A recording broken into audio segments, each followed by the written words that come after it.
As we reflect on the gains and losses of the last 30 years of democracy, many South Africans continue to live in deplorable conditions. Many have lived in shacks and informal structures since the dawn of democracy. And as we head to the polls, the question remains, how do we eradicate shacks and provide dignified housing for all people? To discuss, I'm joined by the president of Abahlali, Basemjondolo, Sibusiso Zikode.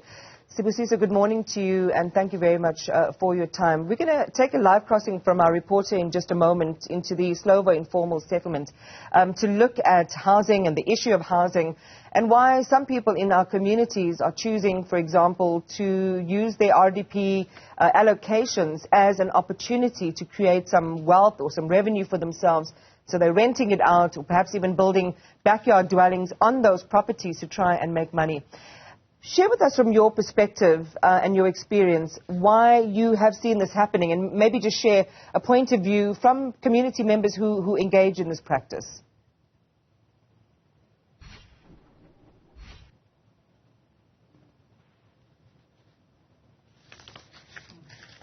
Can you hear us, Sibusiso? Good morning.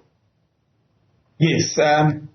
Yes, thank you so much, Iman. Yes, it is very unfortunately that in 30 years of our constitutional democracy, people are still living in deep poverty, in the informal settlement in particular, with hardly any access to water and sanitation, with no refuse collection. Many people have died in the shack fires as a result of the congestion of people. So it is important to note that the reason why there is so much urbanization and migration, obviously, in our cities is that our rural villages do not have infrastructure.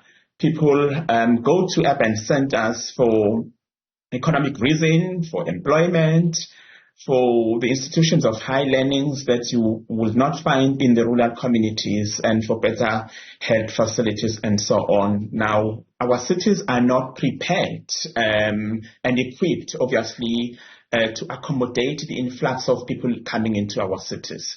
So it is important, therefore, that the government needs to start decentralizing, all the infrastructure, putting the industries back into rural villages. So whatever attracts people in our urban centers have to be restored back in our rural villages. So, but the important thing about the people who are living in the informal settlement is that they are human beings, they are people, they are decent, and people who really contribute in the construction of this country, and therefore ought to be treated with respect and dignity. So we are saying while people wait for better housing, for decent housing, there have to be provision of basic services in the informal settlement. It is very disturbing that people do not have enough water, and many shack settlements don't even have water. What they have is what they have actually connected themselves. They do not have access to electricity and so on. So the levels of poverty are really deepening in the informal settlements. So it would be important that, because they are human beings, while they wait for government and while they look for jobs, they have to be living in healthy living conditions. And it is important that the government take that seriously as a very urgent step to make sure that obviously provision of basic services are kept. You were just sharing with us the economic context in which South Africa finds itself, where a number of people have to resort to building temporary structures to basically set up some kind of life for themselves as they pursue economic opportunities.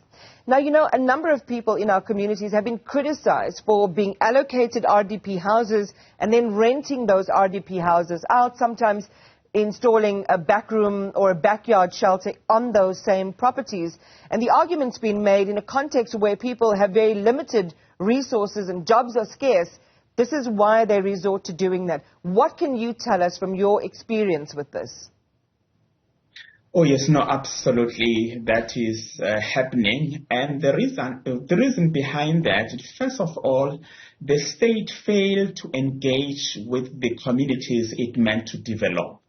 Now, if you decide to build housing whenever you feel like, and in the way that is not in consultation with the people, people would not say no to a house. You build the houses far away from the cities. You don't engage with the communities because in the first place, people build shacks to be closer to job opportunities. Now, if you have to develop with them, you would have to sit down with them, negotiate, consult with them. So if you just build houses, without consultation, you build it whenever it feels like, whenever it suits you, then people will not say no to a house. They will accept the house, but they will either rent it out or even sell it back, and then they run back to their original informal settlement. And you say to people there's something seriously wrong with their thinking. Government builds them homes and they leave those homes and go back to shacks. Government needs to speak to people.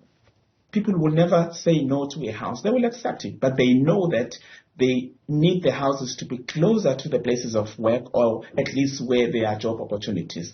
That is why people would then leave those government-built houses and run back to the shacks, because the main thing that brings them into cities is not just housing. It is to be closer to the active economic areas where it is workable to go into jobs. This is such a critical thing. Sibusiso, this is such a critical thing that you're mentioning. Because again, if it's in far-flung places or outside, the nodes of economic opportunity, that does create another level of burden. And as you say, people are just trying to manage their lives and make things, possible and simpler for them. It's interesting because South Africa, according to a number of research studies that were done, confirm what you're saying, not that you need confirmation. This is the work you have as an organization been doing for many years. But it's interesting to see that this is not a problem restricted to South Africa alone. We see it in places like India, Ethiopia, and Morocco. And part of the criticism is that government policy, housing development, urban structures are not created and designed in conversation with the communities they are meant to serve. This is both an opportunity and a self-criticism that government's got to take on, right? Oh, yes, no, absolutely. We've been campaigning a lot about this to say, if you were to take people far away from the cities, then you have to subsidize transport, because otherwise people are not even earning so much. So the little that they get from their temporal jobs ends up in taxes. So if you were to build houses far away, then definitely you're going to have to subsidize transport. Currently, as it is now, the state is not prepared to subsidize transport. Then it will have to rethink engaging meaningfully with residents so that people are not just given houses closer to the working places, but they participate in the construction of their own houses. Because what we have seen over the past years, and what is contrary to the national housing policy, is that the house should be seen as an asset. It should be seen as a poverty eradication strategy. Yeah. People should be able, it should be an opportunity for skills development and skills transfer. Now, these houses are often built far away from the people and without the participation of the people. At the end of the day, people are not even proud of receiving these houses because they have not been participating in this. So in order to empower people, to reduce crime, to make sure that you transfer skills and use housing become an opportunity for people to be skilled up, and also reduce the shabby housing, because people cannot steal cement from their own houses. So they have to rethink engaging with the communities who are meant to benefit. Just a quick one, and I've got one final question for you, but before I get to it, have you ever been included in policy development, in RDP design, based on what you know, based on your connection to communities that either will be the recipients or are transitioning from informal housing to formal housing?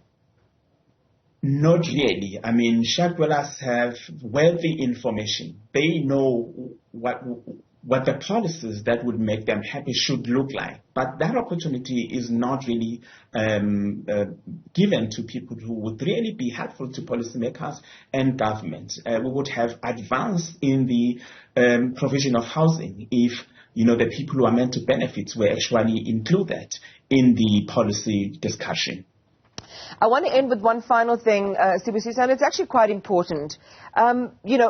in a perfect scenario where you have a government that is working, and government will say, we are working, we have built these houses, we are trying to reduce the number of people who are living in uncertainty. So hence the RDP housing program and the rollout. When people rent out those houses, a lot of them, from what we understand, both from a study and an anecdotal perspective, go back to living in informal housing. And government says that it is counterintuitive, and it's actually undermining their efforts to ensure that less and less people find themselves, unsheltered in or sheltered in unstructured dwellings. So what do you say to them? How does this conundrum get resolved? Well, the first thing, obviously, is to release lands. People need lands because not everyone you find in the informal settlement expects government housing. A lot of people who are already living in informal settlements, so as backyards, are actually able to build houses for themselves, and they can actually save money in order to build houses for themselves. What is key here is that the government should release pieces of land and provide service side and infrastructure. You will find that almost 50% of the people would be able to save money and be able to build houses for themselves. So not everyone wants to be a burden, expect government housing. So it is important, therefore, that government is able to engage, I will keep saying this, meaningfully with the community in order to find solutions on the problems that they are facing. So it is important that people are given an opportunity to think with government. It is an insult for government to think for the people as if people cannot think for themselves. So there is wealthy of information in terms of helping government policymakers, to redesign housing models in South Africa that will suit. It's also like the issue of the housing size.